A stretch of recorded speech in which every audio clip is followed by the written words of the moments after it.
Huwag ka naman.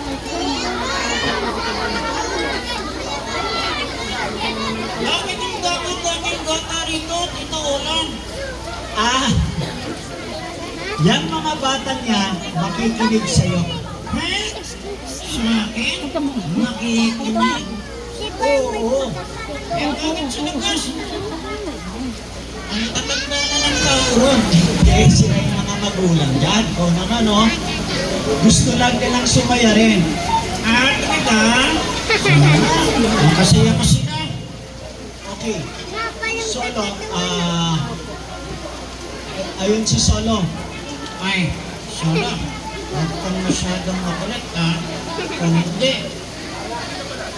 nandun yung ilog, igagatot na.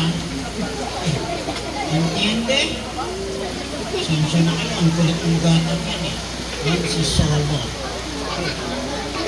Sandali ito lang.